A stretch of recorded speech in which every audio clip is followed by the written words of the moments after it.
तो होकागे ऑफिस में ब्रूटो अपने फ्रेंड्स के साथ जाता है मिशन के लिए। शारदा कहती है एक ऐसा मिशन जो कि सिर्फ हम ही कर सकते हैं, हमने तो इतने टाइम से एक्शन ही नहीं किया और अचानक से अब ये मिशन आ गया, लगता है बहुत बड़ा मिशन है। ब्रूटो कहता है हाँ जाहिर सी बात है, क्योंकि अंकल शिकामारू को इस बात का अंदाजा हुआ है कि ये मिशन सिर्फ हम ही कर सकते हैं इस पूरे विलेज में। मिचकी कहता है कावाकी हमारे साथ होगा, तो इस वक्त नई टीम 7 को लॉन्च किया जाएगा। खैर वो अंदर जाते हैं, सामने कावाकी खड़ा होता है। ब्रूटो देखता है, सोचता है जब से मैं जिंदा हुआ हूँ मैं पहली बार कावाकी को देख रहा हूँ। कावाकी कहता है मुझे यकीन नहीं आ रहा कि तुम रिवाइव हो गई, मैं बहुत शॉक हुआ। ब्रूटो कहता है हाँ माफ करना, जैसा कि तुम देख सकते हो मैं बिल्कुल ठीक हूँ। सुमिरे भी वहाँ होती है जो सब देख रही होती है और उसे कावाकी की बातें याद आ रही होती हैं। फिर वो देखती है ब्रूटो को, कहती है तुम बिल्कुल ठीक हो ब्रूटो, तुम्हें देखकर अच्छा लगा। ब्रूटो कहता है क्लास रहा, माफ करना मेरी वजह से तुम्हें परेशानी हुई। शारदा भी उसे देखती है, कहती है बहुत अरसे बाद मिल रही हो क्लास रैप। फिर वो आपस में बातें करने लगते हैं और कावाकी उन्हें देख रहा होता है। फिर वहाँ से कोनोहामारू बोलता है बहुत हो गया,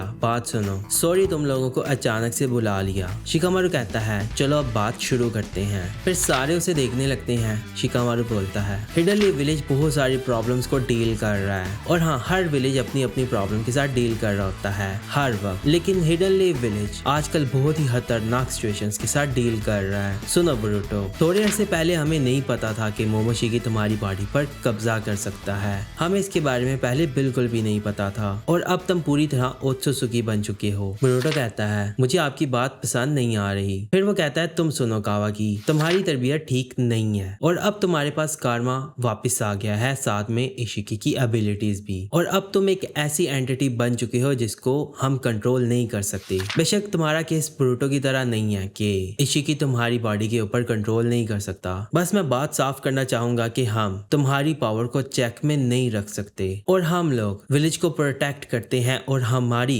रिस्पॉन्सिबिलिटी है कि विलेज के अंदर पीस मेंटेन करना, इसीलिए हम तुम्हें एज अ थ्रेट देखते हैं। हर सारे उसकी बातें सुन रहे होते हैं। कावाकी कहता है साफ साफ बोलो, घुमा फिरा कर मत बोलो, कह दो। शारदा कहती है मास्टर शिकामारू जो भी कह रहे हैं बिल्कुल सही बोल रहे हैं, अभी हमारे विलेज की यही स्टेट है, वो बस हमें समझाने की कोशिश कर रही हैं कि हमें इन बातों का पता चल जाए। शिकामारू कहता है हाँ बिल्कुल, मुझे बुरा लग रहा है कि मैं तुमसे इस तरह से बोल रहा हूँ, अभी हमारे विलेज के अंदर 2 जायंट बॉम्ब्स हैं, तो इसलिए मैं चाहता हूँ कि तुम लोगों को ये बात पता चल जाए। एक और बात है, अमाडो ने अभी कॉल की थी, मुझे नहीं पता उसके साथ क्या हुआ जब कोड उसे ले गया था, लेकिन वो ठीक है। कावाकी कहता है तो वो बच निकला, कितना कमीना है। शिकामारू बोलता है हमें अभी भी ठीक से नहीं पता कि वो इतने बड़े खतरे से कैसे बच निकला, लेकिन इस दौरान उसने कोड के लिमिटर्स हटा दिए हैं और अब वो पावरफुल हो चुका है। सारे ये बात सुनते हैं। ब्रूटो कहता है ये क्या बकवास है, ओल्ड मैन को हुआ क्या है। शिकामारू कहता है मुझे नहीं पता, खैर अब उसकी सारी पावर रिस्टोर हो चुकी है और मैंने सुना है कि कोड अब जीगन से भी ज्यादा ताकतवर हो चुका है, जिसने नारुतो और सास्के को एक साथ हरा दिया था। सुमिरे भी सुनकर बहुत शॉक होती है, कहती है ऐसा नहीं हो सकता। फिर शिकामारू कहता है अब वो इशिकी ओत्सुसुकी से कम नहीं है, तो इसलिए वो इस वक्त हिडन लीफ विलेज का सबसे बड़ा दुश्मन है, हमें उसका कुछ करना होगा। शारदा कहती है क्या हमारा मिशन उसे पकड़ना है? ब्रूटो और कावाकी की ओत्सुसुकी की पावर का इस्तेमाल करके? कहता है नहीं, ये नहीं है। हर सारे उसको देखने लगते हैं। फिर वो बोलता है कल के दिन जब कोड ने लैब 3 के अंदर अटैक किया था, वहां पर एक लड़की आई थी। शारदा कहती है कौन सी लड़की? कहता है उसका नाम इडा है, तुम में से कुछ लोग शायद उसे जानते होगे। उसकी एबिलिटी है कि वो दूसरों पर जादू करके अपने काबू में कर लेती है और फिर वो पावरलेस हो जाते हैं। मित्की कहता है इडा की ये एबिलिटी है। शिकामारू कहता है इवन मैं भी कुछ नहीं कर पाया था और ये मेरी पहली बार थी। डेल्टा और मैं कोड को हैंडल कर सकते थे, लेकिन साथ ही मित्की बोलता है हम इस तरह के दुश्मन के खिलाफ कैसे खड़े हो सकते हैं। फिर शिकामारू बोलता है हमें बस ये थोड़ी देर पहले ही पता चला है, लेकिन उसकी एबिलिटी की एक वीकनेस है और सुसुकी के ऊपर उसकी एबिलिटी काम नहीं करती। ब्रूटो और कावाकी ये 2 बॉम्ब्स जिसको हिडन लीफ विलेज ने रखा हुआ है, इसी से ही हम इडा की एबिलिटी को काउंटर कर सकते हैं। खैर वो दोनों उसकी बात सुनकर बड़े हैरान हो रहे होते हैं। फिर शारदा कहती है तुम्हारा मिशन है कि इडा को पकड़ें? कहता है नहीं, ये भी नहीं है। सारे उसे देखने लगते हैं। फिर हमें ट्रेन को दिखाते हैं जिसमें इडा और बाकी सब बैठकर हिडन लीफ विलेज आ रहे होते हैं। इडा अपनी एबिलिटी से सब कुछ देख रही होती है, कहती है मैं सोच रही हूँ कि शिका डियर अब क्या प्लानिंग कर रहा है। अमाडो से देख रहा होता है, वो भी बड़ा परेशान होता है। शारदा कहती है आपका मतलब क्या है? पहले कोड अब ईडा, आखिर हमें करना क्या है? बोरुटो भी कहता है बस करो, हमें बताओ कि हमारा मिशन है क्या। कहता है रिलैक्स हो जाओ, मैं इसी बात पर आ रहा हूँ। सबसे क्रूशियल पार्ट अभी शुरू होने वाला है। ईडा हमारे पास आई थी जब वो कोड के साथ कोलैबोरेट कर रही थी और वो उसकी एलाई थी, लेकिन अमाडो ने फिर कुछ किया और उसका रिजल्ट ये निकला कि ईडा ने कोड के साथ अपने ताल्लुकात खत्म कर लिए। है सारे सुनकर बड़े हैरान हो रहे होते हैं। फिर वो बोलता है, कहता है अब कोड अकेला है। उसने बेशक अपनी पूरी पावर हासिल कर ली है, लेकिन उसने अपने बहुत ही पावरफुल कॉमरेड्स को खो दिया है। बोरुटो कहता है ये तो बहुत अच्छी खबर है। फिर सारदा कहती है अगर उसने अपने ताल्लुकात खत्म कर दिए हैं तो अब वो क्या कर रही है? कहता है वो अभी हिडन लीव विलेज आ रही है। ये सुनकर सारे बड़े हैरान हो जाते हैं। कावाकी कहता है क्या वो हमारी तरफ हो गई है? शिकामारू कहता है हाँ, और इसी बात के अंदर एक प्रॉब्लम है। उसकी एबिलिटी इतनी कमाल की है कि कोई भी स्किल और निंजुत्सु किसी किस्म का भी उसके ऊपर काम नहीं करता। होकागे की पावर और उसका इन्फ्लुएंस उसके सामने कुछ भी नहीं है। वो किसी के ऑर्डर्स फॉलो नहीं करती। बोरुटो सुनकर बड़ा हैरान होता है। फिर शिकामारू कहता है अगर वो चाहे तो सिर्फ हिडनली विलेज पर ही नहीं, पूरे लैंड ऑफ फायर के ऊपर, बल्कि नहीं पूरी दुनिया के ऊपर कब्जा कर सकती है। और मैं मजाक नहीं कर रहा, इतना उसके पास फ्रीडम है। बोरुटो सुनकर बहुत घबरा जाता है। कहता है अब तुम समझे, अब हमें उसे अपना दुश्मन नहीं बनाना, चाहे जो मर्जी हो जाए। और एंड में मैं यही कहूंगा, ये मिशन मैंने तुम लोगों को दिया है। सारे देख रहे होते हैं और कहता है अपनी एक्शंस का ख्याल रखना। अब ये तुम पर है कि वो हमारी दुश्मन बनती है या हमारी फ्रेंड बनती है। सारदा कहती है आप क्या चाहते हैं कि हम क्या करें? शिकामारू कहता है उसके साथ रहो। सारे बड़े हैरान होते हैं। सारदा कहती है क्या मतलब? बोरुटो भी कहता है मतलब हम अपना सारा टाइम उसके साथ बिताएं। कावाकी कहता है क्या आप मजाक कर रहे हो? कोनोहामारू कहता है बिल्कुल भी नहीं, हम बिल्कुल सीरियस हैं। सुनो, ये मिशन कोई मजे के लिए नहीं है। जो लोग उसके साथ रहेंगे वो बोरुटो होगा और कावाकी। सारदा कहती है क्या मतलब? बोरुटो और कावाकी भी सुनकर हैरान हो जाते हैं। ईडा भी सब देख रही होती है, वो भी बड़ी शॉक होती है। अमाडो कहता है क्या हुआ ईडा? कहती है हम एक साथ रहेंगे। कावाकी कहता है ये फनी नहीं है, हम ऐसा क्यों करें? बोरुटो कहता है हाँ, हमारे पास ये मजे करने का वक्त नहीं है। सारदा कहती है रुको, मुझे लगता है मुझे समझ आ गई है। इस मिशन का गोल है कि हम ईडा के ऊपर नजर रखें, है ना? शिकामारू कहता है बिल्कुल सही कहा, मैंने पहले से ही ईडा का लेवल ऑफ रिस्क बता दिया है। आम तौर के ऊपर हमें उसे मॉनिटर करना चाहिए, लेकिन इस तरह के मेथड उसके ऊपर काम नहीं करेंगे और वो हमारे साथ कॉम्प्रोमाइज नहीं करेगी, क्योंकि हो सकता है कि देखने वाला कुछ ऐसा कर दे जिससे उसको फायदा हो। बेशक ईडा ये चाहे या ना चाहे, तुम लोग ओचोजुकी हो जिसकी वजह से उसकी एबिलिटी तुम पर काम नहीं करेगी। सिर्फ बोरुटो और कावाकी ही ये करेंगे। बोरुटो कहता है तो हम उसके वॉच डॉग्स होंगे और मेक श्योर करें कि ईडा को कोई प्रॉब्लम ना हो और उसका ख्याल रखें। कहता है हाँ, यही समझ लो, और इस दौरान उसके बारे में पता लगाओ कि हम उसके साथ कैसे कोऑपरेट कर सकते हैं। कावाकी कहता है आखिर मैंने किया क्या है कि मुझे ये सब करना पड़ रहा है? वैसे भी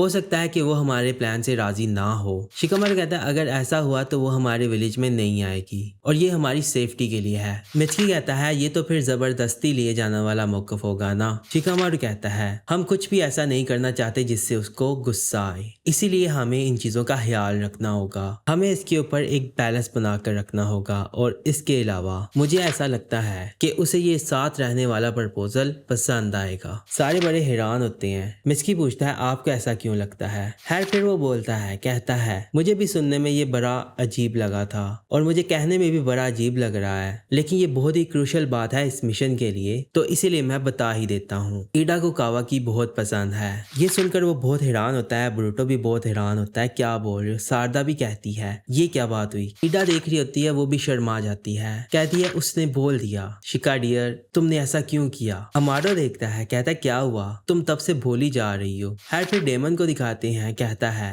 बिग सिस तुम्हारी दिल की धड़कन बहुत तेज हो गई है, क्या हुआ? कहती है हो सकता है विलेज पहुंचने से पहले मैं मर जाऊं। फिर कहती है फिक्र मत करो डेमन, सब ठीक है, बल्कि सब बिल्कुल बेहतर चल रहा है। मुझे यही चाहिए था, मैं सच में उससे बहुत प्यार करती हूँ। अमाडो ये सब देख रहा होता है, बड़ा हैरान हो रहा होता है। फिर शिकामारू बोलता है इसी वजह से ईडा हिडन लीव विलेज आ रही है। कावाकी मैं तुम्हारी पर्सनल लाइफ के अंदर दखलंदाजी नहीं करना चाहता, लेकिन तुम उसके साथ बहुत ही सोच समझ कर रिएक्ट करना। कावाकी भी कहता है क्या अब मुझे ये सब करना होगा? बोरुटो कहता है सुनो, अगर ईडा को हर कोई पसंद करता है तो फिर तो उसके पास बहुत लोग होंगे, वो तो किसी को भी पिक कर सकती है। तो कावाकी के पीछे क्यों जा रही है जिसके ऊपर उसकी एबिलिटी काम ही नहीं करती। क्लास रैप उसकी बात सुनती है, कहती है तुम्हें नहीं लगता कि ऐसा सोचना गलत है? कोई तुम्हें पसंद करता है इसलिए क्योंकि उसकी एबिलिटी तुम पर काम नहीं करती, और कोई ऐसा तुम्हें पसंद करता है जिसकी एबिलिटी तुम पर काम करती है। हैर उसकी बात सुनकर बड़े सोच में पड़ जाते हैं। मुझे लगता है कि मिस ईडा एक आम सा रोमांस एक्सपीरियंस करना चाहती है। हैर मुझे यकीन से तो नहीं पता। ईडा भी ये सब देख रही होती है। कावाकी कहता है मुझे समझ नहीं आ रही, ये सारा बहुत ही इलॉजिकल लग रहा है, मुझे लगता है वो स्टूपिड है। फिर साथ ही शिकामारू बोलता है हैर मैं तुम्हें बता दूं, तुम्हें ये सब उसे नहीं बोलना चाहिए। ईडा सब कुछ देख सकती है और सब कुछ सुन सकती है, उसके पास ये दोनों एबिलिटीज हैं। ब्रूटो और बाकी सब बड़े शॉक होते हैं। कहता है ऐसा कैसे हो सकता है? सारदा कहती है क्या आप सीरियस हो? कहता है हो सकता है वो हमें ना देख रही हो, लेकिन वो पास्ट में हुए इवेंट्स को रिप्ले कर सकती है, जैसे कि वो वीडियो रिकॉर्डिंग देख रही हो। ब्रूटो कहता है ये तो चीटिंग है। फिर वो बोलता है मैंने तुम्हें सब कुछ बता दिया है और तुम ये समझो कि हमारी बातें लीक हो भी गई हैं। खैर मैंने ये मिशन तुम्हें भी बता दिया है ताकि हमारा डिप्लोमेटिक रिलेशनशिप चल सके। सही कहा ना ईडा? ईडा सब सुन रही होती है। कावाकी कहता है इसका मतलब आप चाहते हो कि हम ईडा के ऊपर नजर रखें और उसके साथ अच्छे से पेश आएं? कहता है हाँ, ये हमारे विलेज के लिए सबसे बेहतर रहेगा। कावाकी कहता है मुझे ये पसंद नहीं है, इससे अच्छा है कि कोड मुझे आकर मार दे। कहता है जो मर्जी कहो, कोड की लोकेशन का भी पता लगवाना हमारे लिए इम्पॉसिबल है, लेकिन अगर हमें ईडा की मदद मिल गई हमें उसके सभी मूव्स पता चलते रहेंगे। कोनामारू कहता है और ब्रूटो तुम्हारा काम सिर्फ ईडा के ऊपर नजर रखना ही नहीं है, तुम कावाकी और ईडा के बीच में रहोगे। ये सुनकर वो बड़ा परेशान होता है। शिकामारू कहता है कावाकी अकेला ये सब मैनेज नहीं कर सकता, इसीलिए तुम उनके बीच में रहोगे। याद रखना वो दोनों हमारे अभी दुश्मन नहीं है, जिसका मतलब ये है कि हिडनली विलेज का फ्यूचर अभी कंफर्म नहीं है। ब्रूटो कहता है ऐसा नहीं हो सकता। कहता है अच्छा तो तुम्हारा ऐसा एटीट्यूड है, समझ गया। ब्रूटो कहता है ये मिशन बहुत ही अजीब है। कोनामारू कहता है सारदा मैं और मित्सुकी तुम लोगों के ऊपर नजर रखेंगी और हम घर के बाहर रहेंगे, समझे? फिर शिकामारू कहता है तुम लोग सारी रिपोर्ट्स हमें भेजते रहोगे, अपने टीममेट्स को वहां से हटाओगे अगर किसी किस्म की भी कोई प्रॉब्लम हुई, क्योंकि हमें नहीं पता ब्रूटो को कुछ भी हो सकता है। हर सारदा उसकी बातें बहुत गौर से सुन रही होती है। शिकामारू बोलता है मुझे नहीं पता कि ईडा का तुम लोगों के ऊपर कितना असर होगा, अभी तक हमें इसका कोई आइडिया नहीं है। सेंसरी यूनिट हर वक्त तुम लोगों को सपोर्ट करता रहेगा, कुछ भी अजीब लगे रिपोर्ट करना ताकि हम फिर डील कर सके। कहते हैं यस सर। कहता है और सुनो, चाहे जितनी भी मुश्किल में तुम लोग हो ऑर्डर्स फॉलो करना, जो कि तुम्हारी सबसे बड़ी प्रायोरिटी होगी। अगर हालात बहुत ही ज्यादा खराब हो गए उन्हें जल्दी से जल्दी हल करने की कोशिश करना। मैं एज अ होकागे का एडवाइजर तुम लोगों की मदद करता रहूंगा और साथ में तुम लोगों को जिस चीज की भी जरूरत हुई मैं वो प्रोवाइड करता रहूंगा। ये मेरा प्लान है। मैं तुम लोगों को ये नहीं कह रहा या तो तुम ये करो या ना करो, मैं तुम लोगों से पूछ रहा हूँ क्या तुम ये करोगे या नहीं। ब्रूटो कहता है साफ है, हम लोग इसे नो नहीं कर सकते। दूसरी तरफ हमें दिखाते हैं सास्की को। सिर्फ ईडा और कावाकी नहीं, ब्रूटो को भी मॉनिटर किया जाएगा। ये तो एक हाउस अरेस्ट की तरह है, तुमने इसकी मंजूरी दी है, अब मैं कुछ नहीं कह सकता। नारुतो कहता है ब्रूटो और कावाकी दोनों लड़ाई में भागते हुए जाते हैं, उनके हारने का तो सवाल ही पैदा नहीं होता। वो मेरी बात कभी नहीं मानेंगे अगर मैं उन्हें कहूँ कि पीछे हट जाओ। ये मिशन असाइन करके और उनके ऊपर एक रिस्पॉन्सिबिलिटी डालकर तुमने बहुत अच्छा काम किया है। ये शिकामारू का आइडिया था। एटलीस्ट अब हमें पता है कि वो क्या कर रही हैं, मरने से तो यही बेहतर होगा। शिकामारू कहता है इस मिशन में कुछ भी हो सकता है। हो सकता है कि ऐसा वक्त आ जाए कि तुम्हें ऑर्डर ना मिल सके। अगर ऐसा वक्त आया तो हालात देखकर फैसला करना। साथ ही मोमोशिकी आ जाता है। कावाकी को फील होता है। कावाकी भी उसे देखने लगता है। ब्रूटो देखता है, कहता है क्या हुआ? कावाकी कहता है ये क्या था? साथ ही सास्की को भी फीलिंग आती है, कहता है ये क्या है? नारुतो पूछता है क्या हुआ? कहता है छोड़ो। फिर वो सोचता है ये तो बिल्कुल वैसी फीलिंग है जो मुझे उस वक्त आई थी जब मोमोशिकी और ब्रूटो की पहली बार मुलाकात हुई थी। साथ ही हमें दिखाते हैं ईडा को। कहती है शिका डियर तुम्हारा आइडिया बहुत ही दिलचस्प है। और फिर ये चैप्टर खत्म हो जाता है। तो ये चैप्टर आपको कैसा लगा? अगर आपको ये चैप्टर पसंद आया तो इस वीडियो को लाइक करें और अपने दोस्तों के साथ शेयर करें और हाँ, चैनल को सब्सक्राइब जरूर कीजिएगा। तो अब हम अगली वीडियो में मिलते हैं, तो अपना ख्याल रखिएगा।